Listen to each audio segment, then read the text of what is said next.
Shadrach, cause Meshach said the fire hot, I better go, let me know. We all need a bit of sunshine, a little water so that we grow. No matter what you see, know that it will be alright. A couple clouds don't mean that all's long, or you can sprout it underneath the soil. No matter what the season, you just need a little light.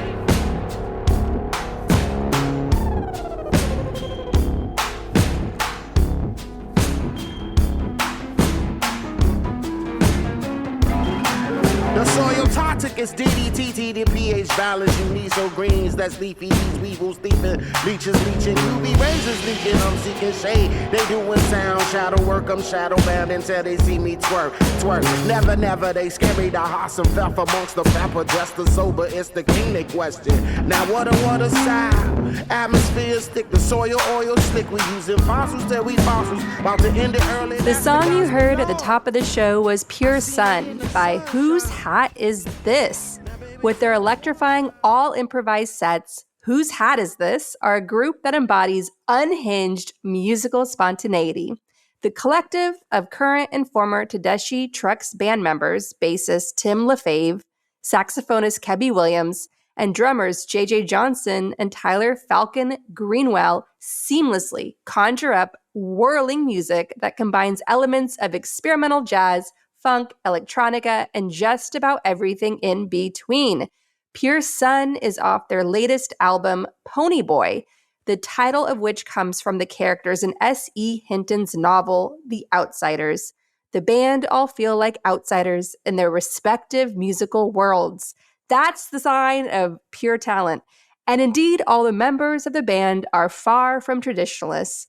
On Pony Boy, Whose Hat Is This? Explore the outer reaches of the groove, finding connections between far-flung musical lineages through the sheer rapture of playing music together. In an era of social unrest and pop commodification, this unlikely gang of musical misfits might just be the supergroup we need. I love it. Legendary bassist Tim LaFave, who sent us the song, provided this statement.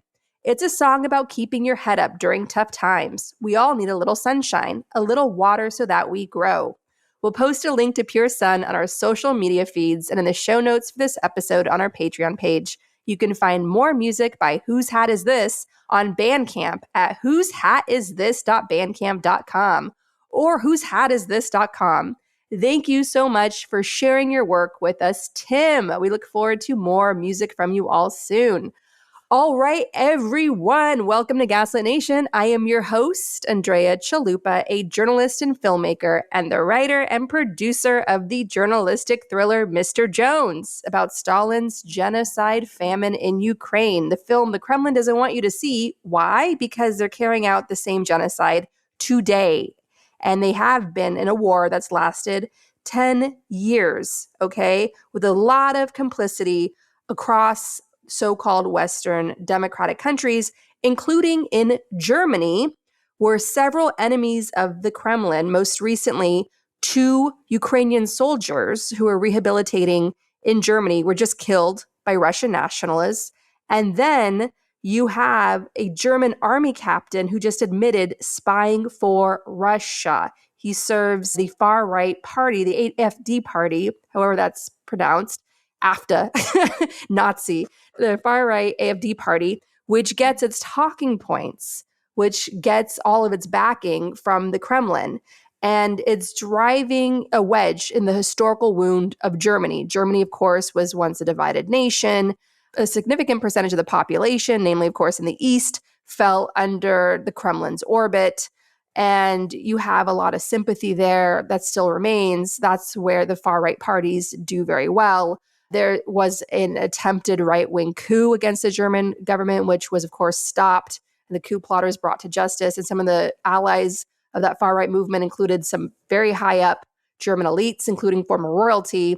And there's been lots of reporting on how Kremlin infiltration, far-right infiltration, have reached the highest realms of power across Germany's military. And that problem continues to fester. And, you know, we just have to point it out as we see it. It's a big reason why Germany historically in recent decades has been so reluctant, especially under Angela Merkel, to do anything to really stop Russia's aggression against Ukraine. Everyone wants Ukraine to come to the table and negotiate. They've tried that through several attempts that Angela Merkel led, where Ukraine would give land for peace, right? They've tried land for peace. The only way to finally defeat the Kremlin is for the world to get a backbone, give Ukraine everything it needs to liberate all of its occupied land, because everything that's occupied is a Soviet hellhole, all right? It's history repeating. Watch my film, Mr. Jones, to understand why.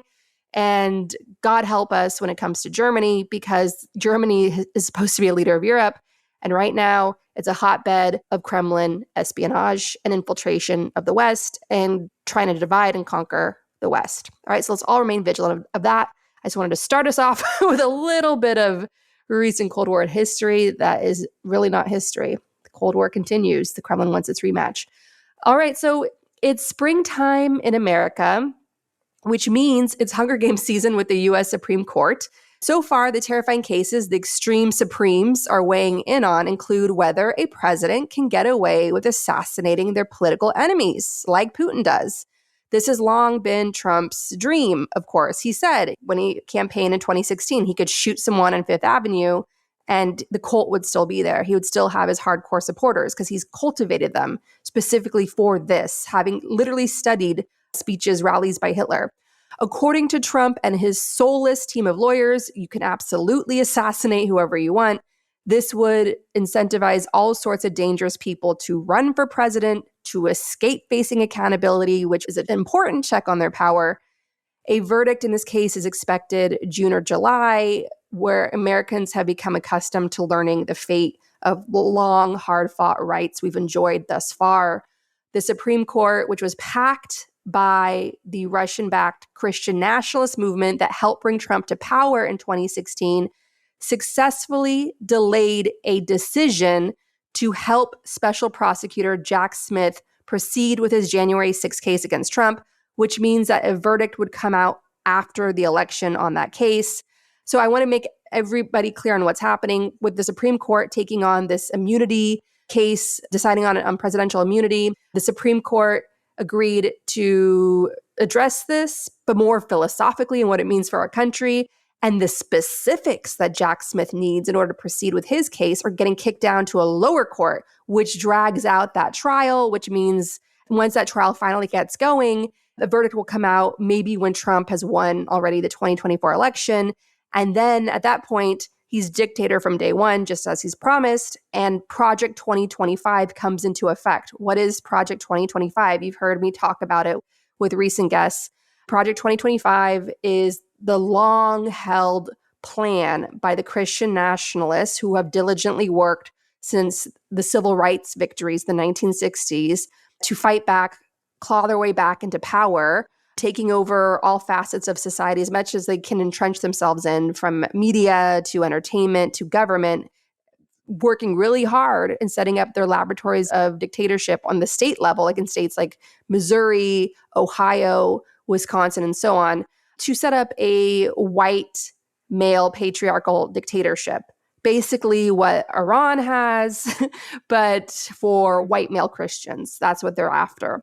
So if Trump becomes president, he's going to throw out the cases against him because the attorney general that he'll carefully select will now be the head of his personal security forces to wage war on his enemies, and nowhere is safe. And you better believe it that the 1,000+ or so traitors to our country arrested for trying to violently overthrow our democracy on January 6th, they'll all be pardoned and lead up all the militias to terrorize any opposition, including any woman anywhere daring to get an abortion anywhere, okay? Because this whole fallacy of red state, blue state, there's pockets of red and blue all across this country. And so these militias will have their little empowered pockets wherever they need to operate to terrorize and drive a wedge between Trump's opposition. And remember, from studying dictatorships, from talking to people that have survived dictatorships, fear spreads like a virus. What we're living now in the spring of 2024 may be the good old days, may be the last of shreds of normalcy we might experience, okay? This is real. This is happening.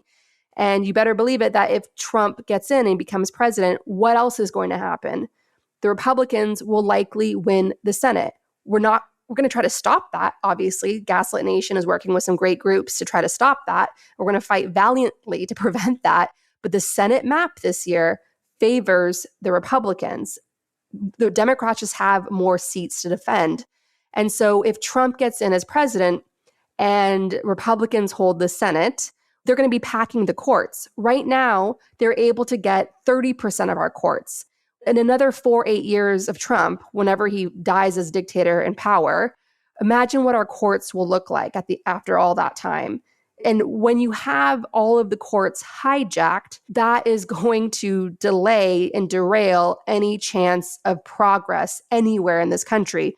Because even if we fight back to create a sort of protective buffer against that, basically our federal government having fallen to Trump's dictatorship, backed by his Christian nationalist attack dogs, and anyone thinks we can be safe by just getting down in the trenches on the state level and guarding our communities on the state level by ensuring that our state governments are filled with progressives who believe in good governance, that's not going to be enough to protect us if Trump and the Republicans have hijacked, 50% of the court, 60% of the courts, like over the next 8-10 years or so?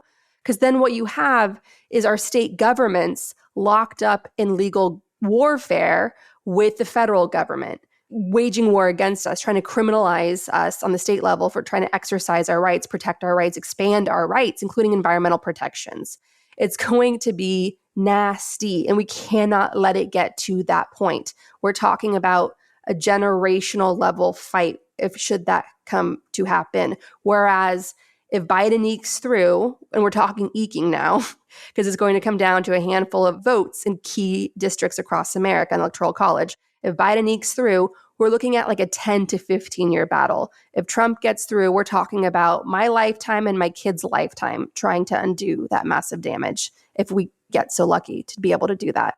Because remember, at the same time, if you have America fall to a dictatorship, you're having technology exponentially expand, and that could help dictators tighten their hold and control over us and so on. If you want more on that, go to the Dictatorship Tech series that we did last summer, which looks to the future based on how dictators are using technology now, what's readily available now, and what that tells us about where things are headed.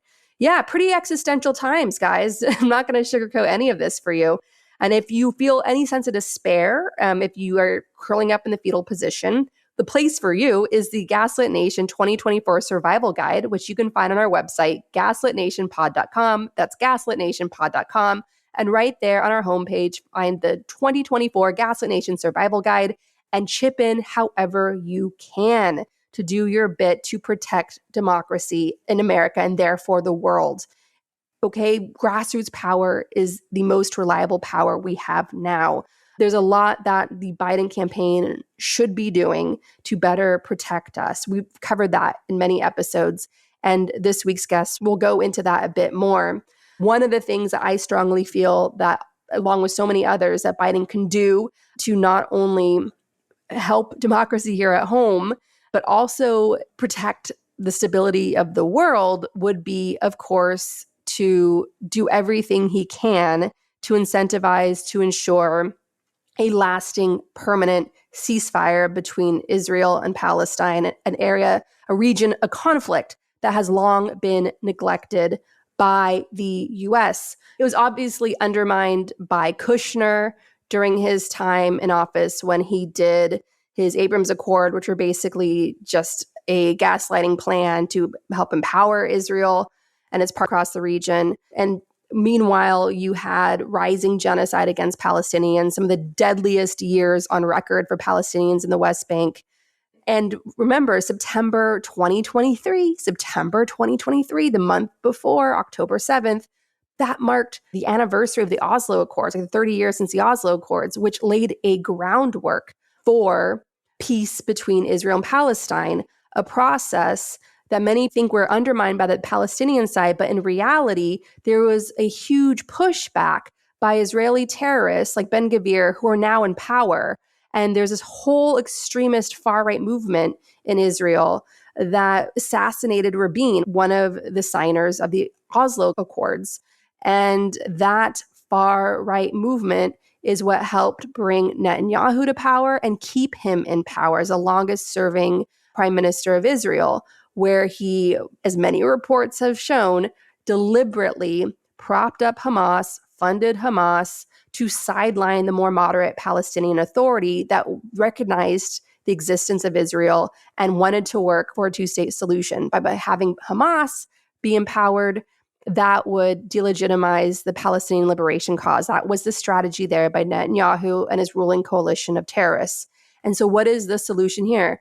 Well, Biden and his team, including Secretary of State Antony Blinken, they could sanction the low-hanging fruit, the many Stephen Millers that are keeping Netanyahu in power, starting with Ben-Gvir, who oversees state security for Israel, who's been arming the terrorist settlers who have been driving Palestinians out of their homes in the West Bank and territory that's internationally recognized as Palestinian.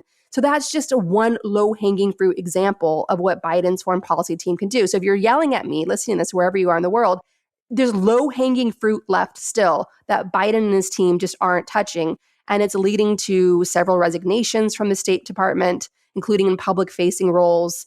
And it's leading to the largest ever protests, anti-war protests, since the Vietnam War. And what the smokescreen in the media wants you to believe is that these protests are pro-Hamas, whatever. You know, I have no doubt, being a person of the left, having experienced myself many among the left in the circles that I've organized with, coming across people who spout Kremlin talking points to me, who are brainwashed by RT. I have no doubt those types of people are there in these protests, leading these protests and shouting pro-Hamas statements and romanticizing Hamas as resistance fighters. No, Hamas are terrorists, they're corrupt, they lie, they deliberately target civilians, they're genocidal. There needs to be regime change for both Palestine and Israel, okay? Regime change on both sides. That's been my position since the beginning, and I stand by that. So I have no doubt those elements exist in these protests. I've met them myself when it comes to organizing with the left, and it's horrifying. And I do feel threatened by meeting these idiots like spouting Kremlin talking points. They suck. Those people suck. So I have no doubt they're there. But when you have protests across campuses, like you do in the US right now, with such overwhelming numbers, okay, this is different. The majority of those protesters just want peace. The majority of those protesters want to see meaningful action by Biden and his team to force Netanyahu and his coalition of terrorists to stop, to absolutely not go into Rafah, where over 1 million Palestinians are sheltering, 1 million displaced, so many displaced by the war, okay? And he can do that. Biden is just giving lip service now. And he can simply do this by just sanctioning those around Netanyahu, okay? And allow the International Criminal Court to go ahead with their war crimes verdict and arrest warrants, should those be forthcoming, and not block those like they blocked the largely symbolic vote for Palestinian statehood in the United Nations. This is all low-hanging fruit, people. This is basic stuff he could be doing to curb, to stop, to try to contain Israel's collective punishment of Palestinians. And this is in everybody's interest, Yeah. And so what's going to happen if Israel's war continues? It's not just the 35,000 plus civilians who have been killed in Israel's collective punishment against Palestinians and the million plus more that have been displaced. It's also a powder keg across the region, which is going to lead to God knows what, right? The big old Pandora's box opening up for the world. Because what you're having is a lot of these demonstrations across countries like Egypt, Morocco, Jordan, and elsewhere in solidarity with the Palestinians, like demanding that the war stops. A lot of these protests are supported by their governments. But what's happening is the protests are activating people. And so they're not just pro-Gaza protests, they're also protests against these governments themselves, like Egypt and Morocco. And so now the governments are clamping down against those protests that they originally promoted and supported. And so, so it's really interesting. We could be in for another Arab Spring, should that happen. And why is that significant to us? Because the original Arab Spring led to a long war that continues to this day in Syria, and Russia getting involved and so on. So yeah, this is a powder keg moment. And unfortunately, by the Biden administration giving Israel a blank check leading to greater instability and greater danger. And again, there's low-hanging fruit there that they need to go after. And the kids across this country, in their protest camps across this country, the majority of those kids want the Biden administration to end its vacuum of power, end its blank check to Israel, and to show some moral courage here by sanctioning the worst of that regime at the bare minimum, to divesting from the companies that are empowering the collective punishment of Palestinians by ending this genocide immediately. And the U.S. can absolutely do that, because historically, when the U.S. pushes back against overreaches by Israel, it's effective. And we're not seeing that at all from the Biden administration. We need to see that for the sake of all humanity everywhere, especially, of course, the civilians on the front lines and their families who are dealing with unimaginable horror and tragedy right now and lifetimes of trauma. So it's all about ending the cycles of violence, which if Biden wants to go down as a great president, he needs to do that now for the sake of all of us. And of course, part of the many casualties, if he chooses not to, could be American democracy itself. That is a very real possibility. All right, everyone. So we have an interesting discussion this week. What does Russia want with Puerto Rico? This week's guests are bringing a lot of urgent insights for U.S. national security, media literacy, and how Russia hijacks movements, how Biden and the Democrats can still correct course to win Electoral College, and ensuring Puerto Rico's sovereignty, especially from transnational crime. What is my secret anti-aging advice? First and foremost, it is the power of forgiveness. I wake up every single morning and I think to myself, I forgive the world. That way I don't miss anybody. And that is what keeps a pep in my step. And in addition to that, I've been having fun testing out this week's sponsor, OneSkin. OneSkin is a light, delicate, delicious party for your face to help you hydrate. We're living in a time with the sun blasting us with climate change. We're dealing with fascists blasting us with fascism. So treat yourself by joining me and enjoying OneSkin. I got to test out their facial topical supplement and also cream for under the eyes. I loved it. I used it heading into my 20-year college reunion, where I ran around seeing old friends without any makeup on, feeling back in my early 20s again. It was so much fun. That was thanks to the power of forgiveness. And I got a big assist with my friends at OneSkin testing out their wonderful products, which I highly recommend to you. And now you can try it too. OneSkin is the world's first skin longevity company. By focusing on the cellular aspects of aging, OneSkin keeps your skin looking and acting younger for longer. Get started today with 15% off by using code GASLIT at oneskin.co. That's 15% off for my listeners at oneskin.co with the code GASLIT. After you purchase, they'll ask you where you heard about them. Please support our show and tell them Gaslit Nation sent you. Because at a time of crises, we gotta make some time to pamper ourselves. And thank you, OneSkin, for supporting the show. I have so much fun testing out your products. I am a customer now. Thank you for all that you do and for supporting podcasts like Gaslit Nation. And again, folks listening to the show, go to oneskin.co and just type in the code GASLIT. Joining me at Gaslit Nation this week are Nomiki Konst, a political analyst, investigative reporter, and filmmaker, directing a documentary on Puerto Rico, which began in the immediate aftermath of Hurricane Maria. In conjunction with the film Losing Puerto Rico, she is the co-director of the Impact campaign with the same name to abolish the Act 22 tax loophole, facilitating inequality and a displacement crisis in Puerto Rico. Nomiki serves on the board of Matriarch, an organization dedicated to training, recruiting, and supporting working-class women to all levels of office. To overcome the threat of Proud Boys running for local office, Matriarch trained over 500 women to run for office from school board to Congress in 2022. Nomiki cut her teeth as an investigative journalist, working under the great Wayne Barrett, the most tenacious investigative reporter to be early in exposing Donald Trump, desperately trying to warn all of us. Nomiki has a long history serving in politics at the local and national levels. After the 2016 election, Senator Bernie Sanders appointed her to the 21-member DNC Unity and Reform Commission, tasked to reform the Democratic Party. In 2016 and 2020, she served as a national surrogate for Bernie Sanders for president and on the DNC platform committee, and before that worked on the Obama campaign. Her partner in producing the documentary and the movement, Losing Puerto Rico, to abolish the Act 22 tax loophole, facilitating inequality and the displacement crisis in Puerto Rico, is Federico de Jesús. Federico is the co-founder of Power for Puerto Rico, a national coalition of organizations working to clear federal hurdles in the way of the island's ability to become more self-sufficient.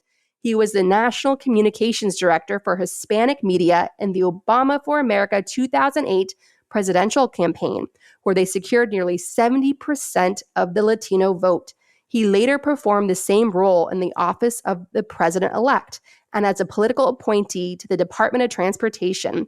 He served as the Director of Hispanic Communications for Senate Majority Leader Reid and spent many years working in Puerto Rico on various political and human rights efforts. Here's a clip from their documentary, Losing Puerto Rico, that sums up the stakes for repealing Act 22, a transnational crime tax loophole. Because of Act 22 and the federal tax loopholes, Puerto Rico is the only place where a wealthy American with no tie to the island can move and evade paying any federal taxes. And while those Americans seek out a tax shelter in Puerto Rico, they're driving up the price of rent by 600%. Act 22 is a larger story, and it should be repealed. Congress has the responsibility to close the Act 22 loophole, hurting Puerto Rico. The island passed several laws in 2012. The move was promoted as something to incentivize investors to move into the U.S. territory in order to boost the economy. But there's also an argument to be made that effectively this is a handout to the super wealthy in an island that already has a bankruptcy crisis. Was the idea here explicitly to turn Puerto Rico into an alternative to, say, the Caymans or perhaps Bermuda? Singapore.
So I want to focus on the Russia element of what you're working on. What does Russia want with Puerto Rico? What a great question. Well, thanks for having us. I mean, Fede here knows more about his island's history and his nation's history than anyone I can think of. But I'll just chime in real quick and he can go through the long history. But I think that they're looking for wedge issues, and there's a very sophisticated propaganda operation that may start with a few accounts online, some friendly faces that seem to be echoing, fairly progressive anti-imperialist stances. But in this situation, Russia, aka RT, decided to do a very well-funded video where they sent a reporter to the island and touched on almost everything that the United States has failed in providing and overseeing on the island of Puerto Rico. And that, of course, gets the left excited, as they should be, about these issues and as they're organizing. But it also brands it with RT. And what I can say just briefly is that due to some tax breaks that exist on the island, and that it's a secrecy jurisdiction, which is a place, there are many secrecy jurisdictions all over the world in which it is easier to move money through certain banking institutions, real estate. And by money, I mean, in most cases, it's dirty money. So Puerto Rico is a colony, and there are a lot of loopholes in the laws, and there are these tax breaks. And when you have tax breaks in secrecy jurisdictions, it's a prime formula for foreign money to move into US dollars. And Russia oligarchs, bad guys all over the world, are doing that on the island. The FBI has gotten involved. There have been indictments. There have been schemes with foreign governments influencing elections through bankers. They indicted a former governor. And, I think that putting the RT label on the left basically makes it toxic for the left to, what they're attempting to do is for the left to advocate to a larger audience in Washington who is getting frustrated by these tax schemes. And Fede, you've got so much more to say, I'm sure, but that's my brief analysis, I would say. Russia has always used countries in the Caribbean against us in that part of the world. You have Cuba, which is largely dependent on Russia, financing its debt. You have Venezuela, where there's a Russian-backed dictatorship there under Maduro. A large influx of recent asylum seekers are coming from Venezuela because it's a failed state under this Russian-backed regime. It's a wedge issue, right? Because you have the Russian-backed Republican Party trying to politicize these asylum seekers, make this whole white panic scare of quote unquote an invasion on our border, when really these are asylum seekers that are looking for risking their own lives to find a better life in America and so on. So it is very scary when the two of you approached me with the fact that there is a tax scheme set up by the federal government under a Republican administration to try to encourage trickle down investment by corporations and multimillionaire and billionaires in Puerto Rico, and that loophole has been being used now for money laundering and crypto grifters and gentrifying Puerto Rico, which further pushes out the average Puerto Ricans that have been through so much abandonment by the federal government, certainly under Trump, hurricanes, devastation, and they're vulnerable to the climate crisis. And Russia's taking advantage of all this because it gives them another space to occupy to further pressure us here in the West. So Fede, given that you are Puerto Rican and you've been a longtime advocate for human rights and equality in Puerto Rico, could you speak to this larger issue of what the stakes are for Puerto Rico? Why should we be concerned by what's going on there? Sure. And just want to highlight that the report by RT is spot on, except for one error that they made. The report is, like Nomi said, very sophisticated, and they interview real people that are going through real hardship. And the only problem isn't that the report is wrong, is that it's just got the Russian state media behind it, and therefore that could be used to discredit a real movement to stop colonial gentrification in Puerto Rico and get these tax sheets to stop inflating and creating this real estate bubble that is making housing unaffordable. Since Hurricane Maria in 2017, the average rent in Puerto Rico skyrocketed by 593%, which makes it really hard for people to afford to live on the island, and therefore causes displacement within communities and also having Puerto Ricans having to leave the island. And so, yes, there was a Republican governor in Puerto Rico that approved this law that exploits a federal loophole. Basically, a resident of Puerto Rico doesn't have to pay federal income taxes and other taxes because Puerto Rico is a territory. Puerto Rico as a colony is considered a foreign country for tax purposes. This law basically exempts any individual investor, as they call it, from capital gains, dividends, and other investment income in Puerto Rico. But by virtue of moving there, they're also free of federal income tax. And Puerto Rico is the only place in the world, and I have to repeat this, it's the only place in the world where an American can move, not pay any federal income taxes, and not have to give up their U.S. passport. So Puerto Rico went from a manufacturing hub, pharmaceutical, industrialized economy, a Latin American tiger, really.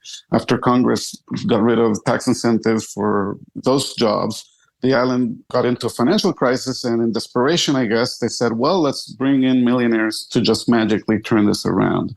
And what it's created is, unaffordable housing. The IRS is investigating, they've said, 100 individuals, and everything from money laundering to, all sorts of schemes and cheating on the law. So the law allows legal tax evasion, but on top of that, people are cheating, and they're not required to invest in the economy. They only have to create 3 jobs. So that's, the guy that mows the lawn, your accountant, and your lawyer, and even that, right? But the cost socially is creating a wealth gap in Puerto Rico and making it impossible to afford to live there. But it's also depriving states and local governments and the federal government in the U.S. from tax revenue to fund schools and roads So it's not benefiting the people in the United States. It's not benefiting the people in Puerto Rico. It's just benefiting these rich outsiders. Again, a lot of whom have been already arrested for money laundering and other shenanigans, and others that the IRS is investigating. So it's really a lose-lose, and it's just another way of the rich to game the system. Tell me about the documentary you two are working on and how you came together, like how this issue got on your radar. The documentary. Thank you so much. Fede is, if he hasn't shown already, I was connected to him when I was working on the island 2 years ago. I've been working on this documentary for about 7 years. It started off as a reporting project, a reporting series after Hurricane Maria. And I just had so much information coming in from folks who, after the cameras left after Hurricane Maria, just kept feeding me information because unfortunately, there isn't enough Western, and when I say Western media, I mean English-speaking media. That's like the traditional colloquial way of using it. It's not my term. There wasn't enough English-speaking media covering the corruption that happens after a disaster capitalism, as some know it. So it initially began as a film about disaster capitalism, and then just as we were about to go into post-production, right before the pandemic, a governor had to step down. 1 out of 3 Puerto Ricans showed up on the streets demanding that he step down because of this egregious chat that was leaked in which friends and family and administration members basically insulted every demographic on the island in the most horrific ways, including people who died because of the storm. And it was really kind of a response to how he managed the storm response and much more, of course. So I had to go back into production. The pandemic hit.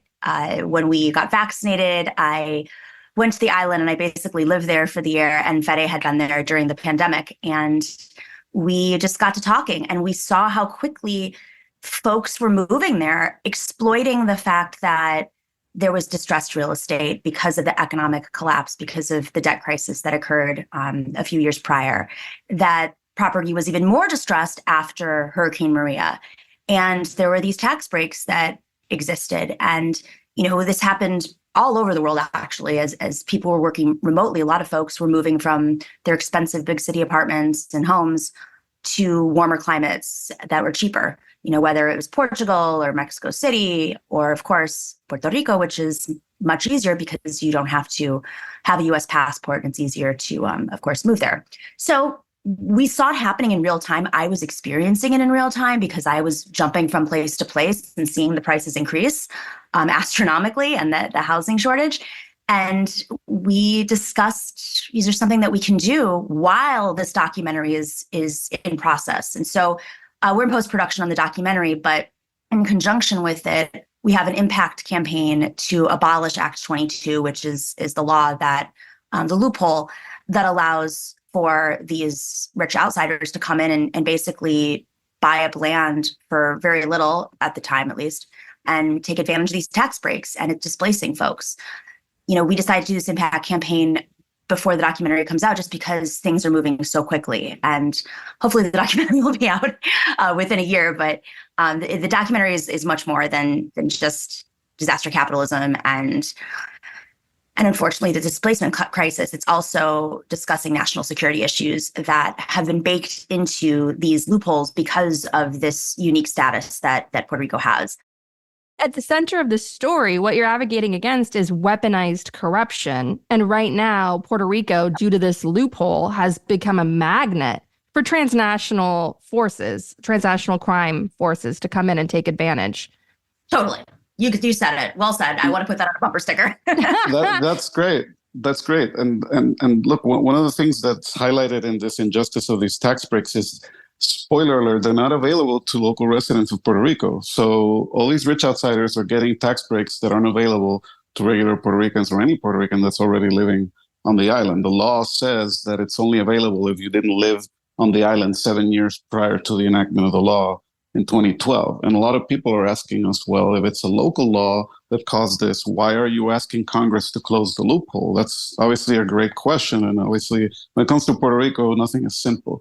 But the long and the short of it is that after the U.S. invaded Puerto Rico and took it over from Spain, they decided to exempt local residents from paying federal taxes. And it wasn't because, oh, let's not have taxation without representation like I have in DC, where I pay federal taxes and I don't have any voting members of Congress. They did it so there would be a local functioning government and to create a sense of order, right? But that was meant to benefit Puerto Ricans and, and outside corporations like sugar mills, later pharmaceuticals. But it was never meant for individual people to just live on a beach and not pay any taxes, either to the Puerto Rico government or the federal government. And on top of that, it's not available to Puerto Ricans that live on the island. And so it's a loophole that the Puerto Rican government exploited, but it was created by federal law.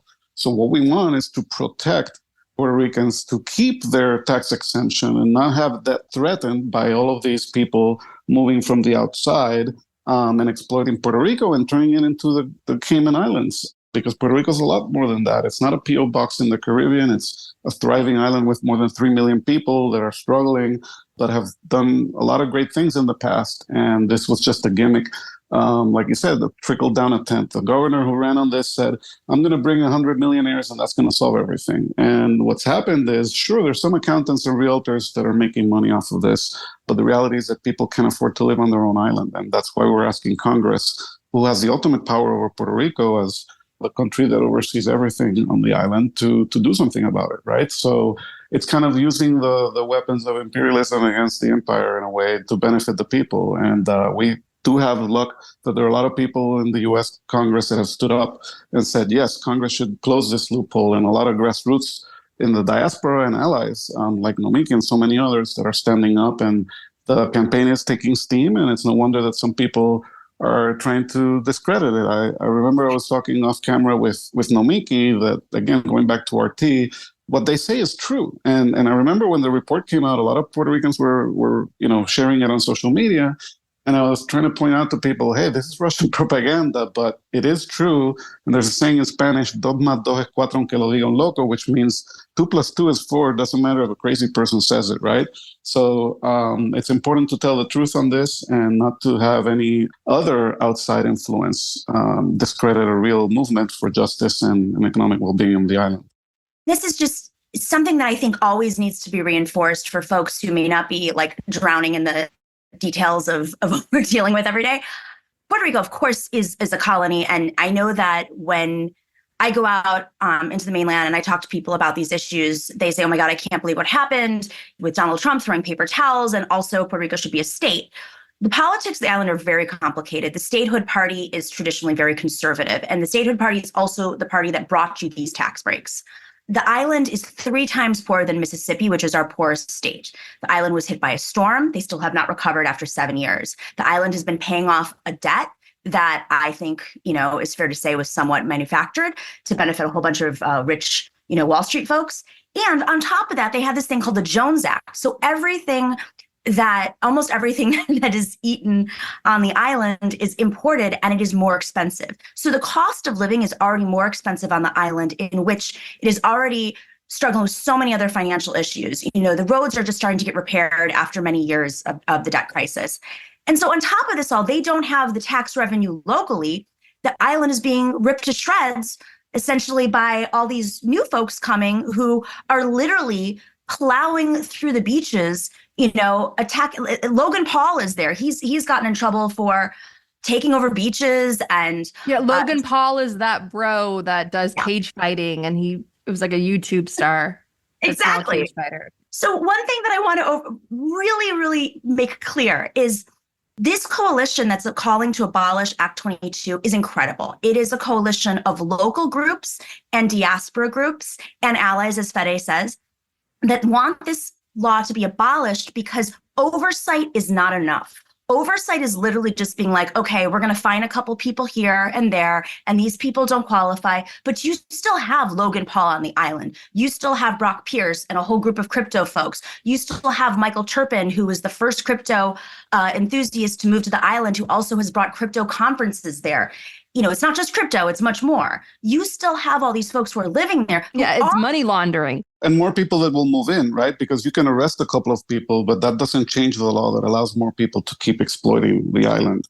So all of your efforts, the coalition that you guys have painstakingly built over years, having watched this rapid gentrification and transnational crime make itself at home now in Puerto Rico, which is a danger to U.S. national security, and the height of stupidity. But you're now concerned because Russian propaganda like RT has latched on to the issue, and you're worried that it's like they're doing this almost knowingly to sabotage it because they like the loophole, because they're taking advantage of the loophole themselves with their offshore bank accounts, moving in and buying up property. And so you're worried that the Russians, by trying to align themselves with you, just weakens you, and you want to make clear that that's what they're doing. Exactly. I mean, quite frankly, I mean, next week, this coalition is going to Capitol Hill for the second time to talk to members of Congress. And, RT knows that. I mean, Russians know that. They know that there's been an active campaign to move members of Congress to abolish this loophole. And they know that it's easier to keep the loophole on the island because of political dynamics, which there's this like battle, that meme where like everybody's pointing to each other and shooting at each other. Mm-hmm. That's kind of the politics of the island, I think. Like nothing's ever going to happen because they've designed the system in which it's much easier to keep things in limbo on the island.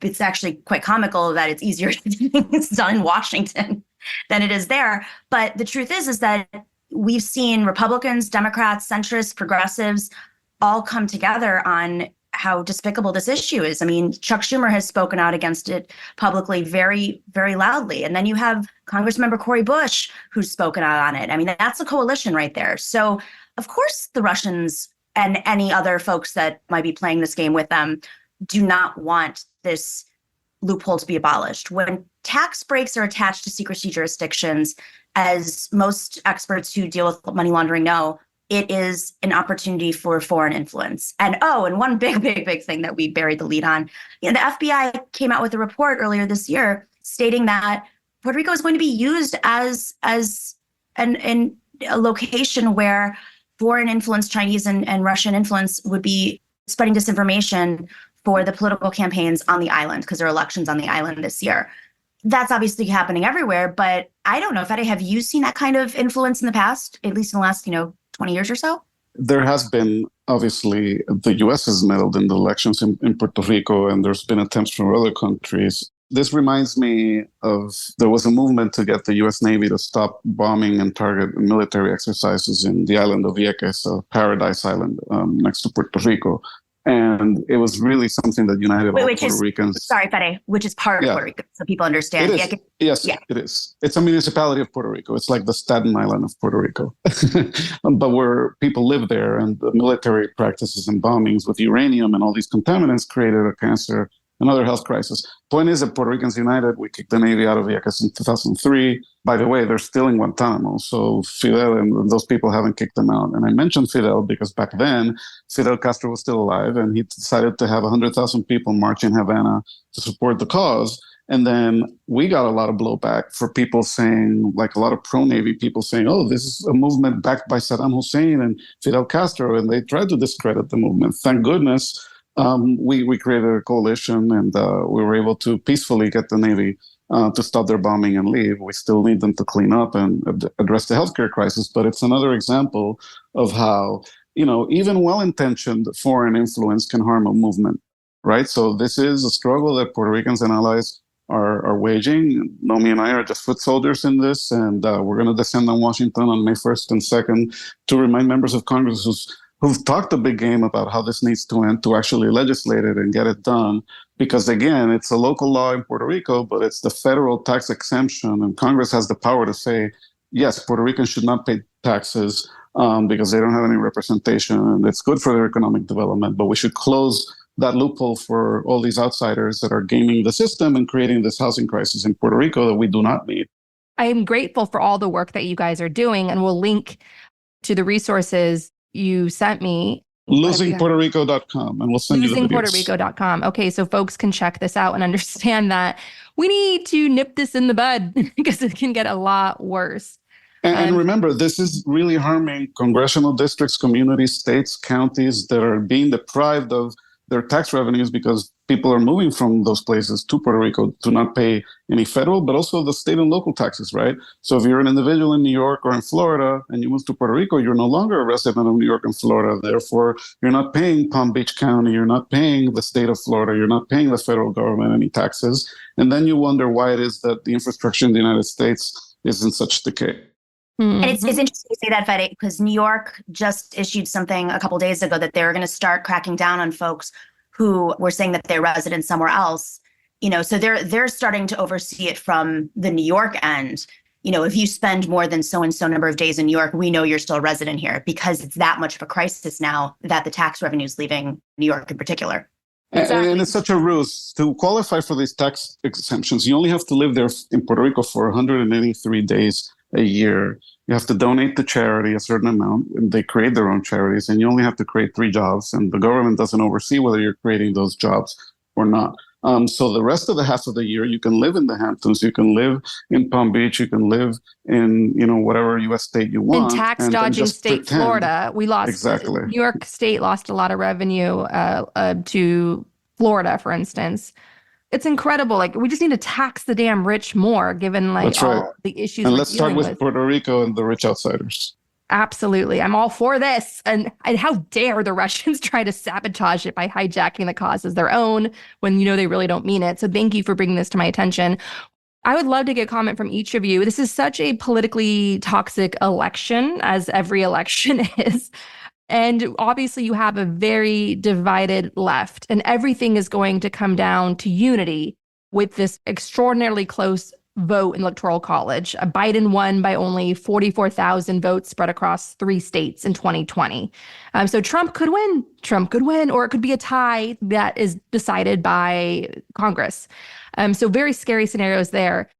You each have a really interesting vantage point on the election. Nomiki, you were part of the Unity Coalition following the 2016 election, being a Bernie Sanders advocate. You were picked by Bernie Sanders to represent progressive interests to try to unify Dems. And Feder, you, of course, have worked on Hispanic vote outreach, namely, of course, for President Obama. I would love to get your perspectives on what advice would you give Biden and the Dems in this election to try to unify everyone to ensure that Trump doesn't eke through in the Electoral College? Oh, man. I feel you, by the way. I freak out because that margin is smaller than it was between Hillary Clinton and Donald Trump. Of course, that's because the Electoral College, the where those votes lived.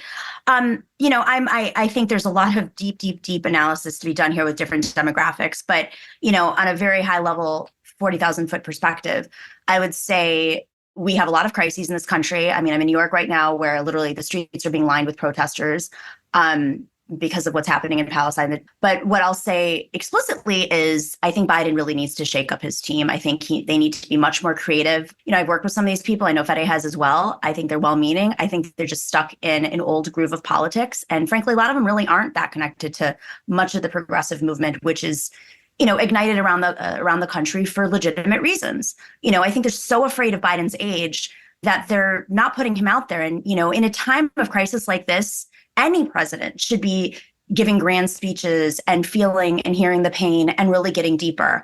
Listen, if it's about it, give them Adderall or something, I don't care. I'm sorry to be so explicit, but if that's what they're concerned about, which we all know that's what they're really freaking out about and hiding him from the cameras, get some surrogates out there. I mean, talk about these issues in a deeper way.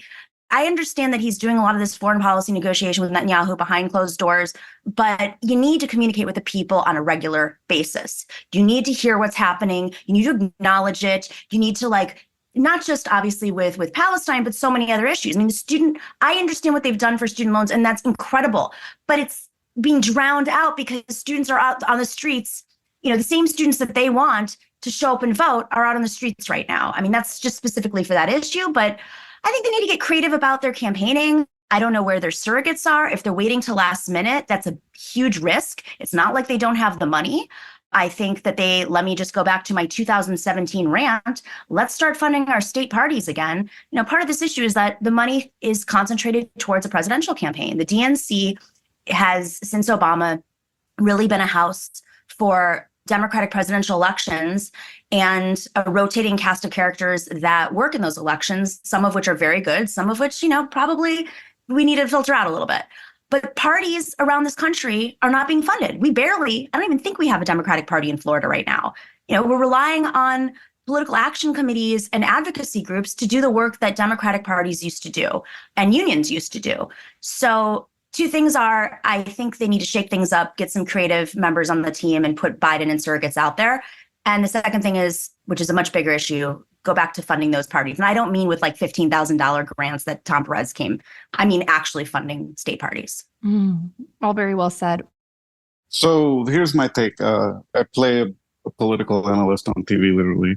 And I think that the polls started to turn around after the State of the Union, where, contrary to the caricature, the American people saw a president in full control with energy and vigor. And I don't understand how the campaign hasn't cut video clips and put them on ads on TV and online, showing that energetic, in command Biden, right? Because you need to milk that. And whether it's Adderall or a B12 injection that he got, he obviously is still there, and he's obviously in command. And you just need to show people, as opposed to hiding him, like not doing the Super Bowl interview. So that's a general audience message. Cut those videos from the State of the Union, put them on TV and on radio and on online and on TikTok and everywhere else if you don't ban it. The Hispanic vote, two things. Number one, I think that trying to move to the right on immigration and saying that you want to close the border or that you want to build a wall is just a huge mistake. People that really want to close the border are never going to vote for a Democrat. And it just depresses a lot of progressive Hispanic and regular working Hispanics. And number two, in terms of surrogacy, I'm on Hispanic media every week, and there's a dearth of getting Democratic surrogates out there. And the Democrats usually leave this to the end. They bring in a bunch of Hispanic celebrities and spend millions of dollars on Hispanic radio, which is great. But these last 3.5 years, the Republicans have ironically dominated the airwaves in Hispanic media. And for the first time ever, Donald Trump is winning the Hispanic vote. So again, it's not just about cutting ads and sending Eva Longoria out there, which is great, but it's the day-to-day, week-to-week work of getting these people on the radio stations and the TV stations and on the shows and on the TikTok programs that people actually listen to, as opposed to just drowning out the airwaves a couple of months before the elections with bilingual ads. And I think that they can do it. But, when Ron Klain isn't being listened to in that campaign, that should worry people. So they need to broaden who they listen to. And the good news is that Robert Kennedy Jr. is now harming Donald Trump more than Biden, right? There's that NBC poll that came out recently that said that he's taking away more votes from Trump, since obviously he's gone to the right. And speaking about Russia, who knows who's behind that campaign? But it's the same donors that donate to Trump. So eventually I think people were going to notice that he's lurking to the right and not a candidate at all. So that's my rant, and I'm sticking to it. Good. All good. I endorse both rants. Thank you. Thank you both so very much for coming on the show. Come back again as we get closer to the election, and keep us posted on all the great work that you're doing and any calls to action that you need for us to amplify to get this horrible transnational crime syndicate loophole closed. Thank you. And call your member of Congress and tell them to close the Act 22 loophole, and go to losingpuertorico.com to find out how. Yeah, you can, on Losing Puerto Rico, you can do everything from sign a petition, share the petition, share the videos. We have 3 videos that we've done that are online everywhere. Share those. They were a lot of work, a lot of insider information. I've been filming on the inside for a long time, so I used some of that footage to put into those videos. And if if you're generous enough to contribute to our campaign, it is really a grassroots effort. So we, of course, would be grateful. And we're so thankful to you for highlighting this, because it's been very hard to get out there. Thank you both so much.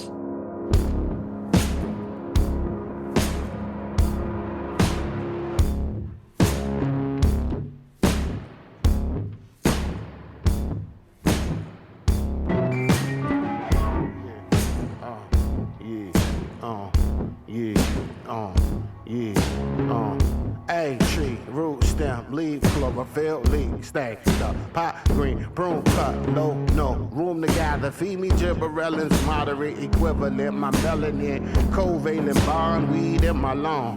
Crabgrass is playing grab ass, clone seeds, fertilized live, the water is tainted love, so soft cell, whole blood, the levee, whole flood mud. Around the body goes deeper than the earth top. We digging at the problem and an earth rock. Now they buried that here a long time ago.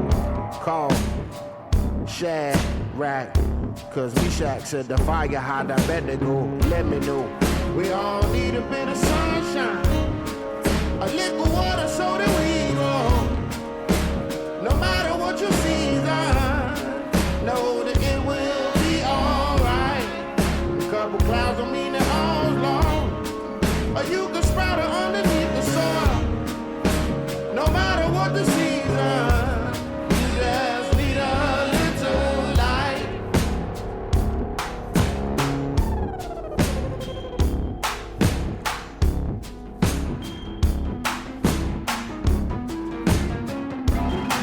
The soil toxic is DDT, the pH balance. You need so greens that's leafy. These weevils thieving, leeches leeching. UV razors leaking. I'm seeking shade. They doing sound shadow work. I'm shadow bound until they see me twerk.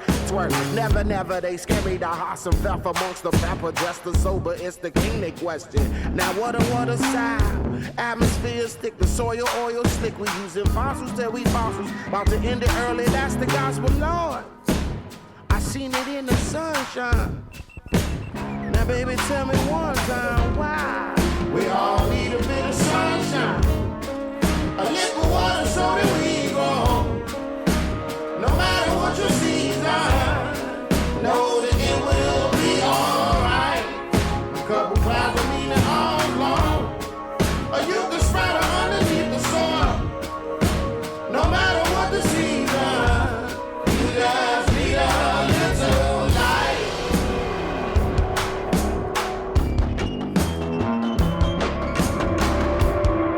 You already know what it is, what it's been and like who benefits, what's the cause, who trades in the sin and the skin and the pain and the death and the bodies and the produce, product, construct, isms and such. But once exposed to the light, they can't hide. Yeah, we all know where the truth resides. Come on.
This election is here and it's happening, and it's bigger than Biden.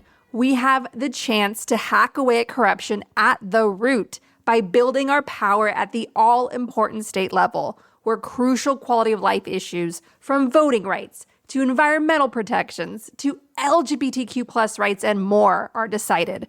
Karl Rove ran the same strategy for the GOP during the Obama years, laying the groundwork for Trump to come to power in 2016. Now we're reversing this dangerous trend, securing key victories in swing states to protect our elections and advance progressive laws in states like Michigan and Wisconsin. Yes, even Wisconsin. Another world is possible when we unite and build together. Here's how. Join me, Andrea, at State Fair, a giving circle that collects small dollar donations among friends and family to build big power in key states. If 1,000 Gaslit Nation listeners set up a $5 recurring monthly donation, that's $5,000 we're sending to turn so-called red states purple and so-called purple states blue. Some of the races we've supported won by only a few votes. And we flipped the House in Pennsylvania, flipped the entire House, all right? Elected like 12 new people, massive. And they have a crazy, extra crazy Republican Party in Pennsylvania. And that's what we did together through States Project. Thank you. Your $5 monthly donation will make a huge difference. Join me and my friends at State Fair today. You can sign up at gaslitnationpod.com. Just click on the 2024 Survival Guide on our homepage. Step number 2, are there any young people in your life, Gen Z or younger? Give them the gift of the excellent book, Run for Something, a real talk guide to fixing the system yourself. It helps people of all ages run for office. So if you're thinking of running for office, be sure to read this inspiring and practical guide. Both the book and the organization, Run for Something, encourage, recruit, and train young people to run for office and flex their power. Inspire a young person and anyone you love and trust with empathy in their hearts and science in their minds to run for office today. Number 3, help the helpers. State Bridges is a sister district action network program in which volunteers from across the country fundraise for organizations doing year-round power building in key battleground states like Arizona, Pennsylvania, Michigan, and Wisconsin. State Bridges supports organizations engaging communities underrepresented at the polls, like mothers of color, rural voters, and Latinx voters. Sign up to attend a virtual fundraiser and donate to help the helpers at State Bridges. Number 4, write letters to voters in swing districts with Vote Forward. Check out any of their easy letter writing campaigns that have already started and write letters as you listen to Gaslit Nation. We'll be keeping you company. Most importantly, number 5, check your own voter registration now at election protection site vote.org. Make sure you're registered and check in with your family and friends to confirm their voter registration too. Commit to helping 5 people in your life make a plan to vote and bring them along to a Gaslit Nation phone bank this fall, because the only ones coming to save us is us. Grassroots power is the most reliable power we have left.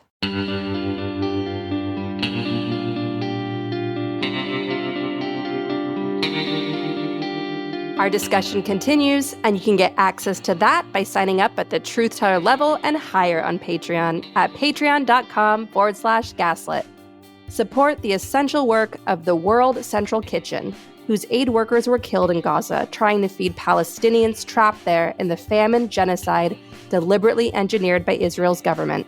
Give what you can to donate.wck.org. That's donate.wck.org. Contact your reps in Congress and demand a permanent ceasefire now, and that they release a public statement if they haven't already, demanding an end to Netanyahu and his coalition of terrorists' genocide of Palestinians in Gaza and the West Bank. To get Ukraine urgently needed humanitarian aid, join me in donating to Razom for Ukraine at razomforukraine.org. To help civilians and refugees in conflict zones, donate to Doctors Without Borders at doctorswithoutborders.org. And if you want to help critically endangered orangutans already under pressure from the palm oil industry, donate to the Orangutan Project at theorangutanproject.org.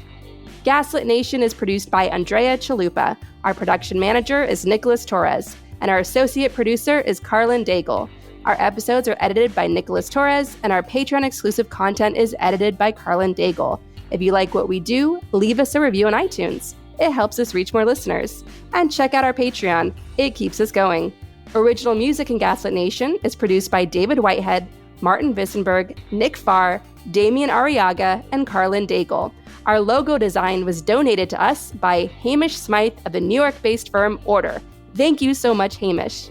Gaslit Nation would like to thank our supporters at the producer level on Patreon and higher: Lily Wachowski, Work for Better, Prep for Trouble, John Schoenthaler, Ellen McGirt, Larry Gasson, David Collier, Ann Bertino, David East, Ida, Joseph Mara Jr., Mark, Sean Berg, Kristen Custer, Kevin Gannon, Sandra Collins, Katie Masuris, James D. Leonard, Leo Chalupa, Carol Golstad, Marcus J. Trent, Joe Darcy, Ann Marshall, Trigve, D.L. Singfield, Nicole Spear, Jans Alstrup Rasmussen, Sarah Gray, Diana Gallagher, Leah Campbell, Jared Lombardo, Ann Marshall, and Tanya Chalupa. Thank you all for your support of the show. We could not make Gaslit Nation without you.